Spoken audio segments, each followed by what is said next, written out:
কিরে শুভ, তুই আমার টাকাটা কবে দিবি?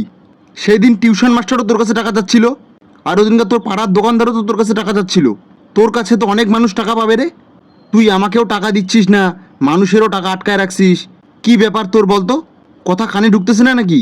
উত্তর দিচ্ছিস না কেন? দেখ, আমি ইচ্ছা করলে তোদের সবাইকে টাকা দিয়ে দিতে পারি, আমি ছেঁচড়া না। তাহলে টাকা দিচ্ছিস না কেন? দে টাকা। আরে তোদেরকে টাকা দিলে যে আমার ধ্যানটা ভঙ্গ হয়ে যাবে। তুই আবার কি ধ্যান করতেছিস? আমি চাপ নিয়ন্ত্রণের ধ্যান করতেছি। তোর চাপ নিয়ন্ত্রণের সাথে আমার টাকার কি সম্পর্ক? দেখ, তোরা সবাই আমার কাছে টাকা পাবির জন্য টাকার জন্য চাপ দিচ্ছিস, হ্যাঁ। আর আমি তোদের কথা শুনেও না শোনার ভান করতেছি, হ্যাঁ। চাপটাকে নিয়ন্ত্রণ করতেছি। হ্যাঁ। তাহলে তুই বল, আমি যদি তোদেরকে টাকাটা দিয়ে দিই তাহলে কি তোরা আমাকে আর চাপ দিবি? না। তাহলে আমি এই ধ্যানটা কেমন করে শিখবো চাপ নিয়ন্ত্রণ করার? তাহলে তোর এই ধ্যানটা কতদিন চলবে? বেশি দিন চলবে না, সারা জীবন।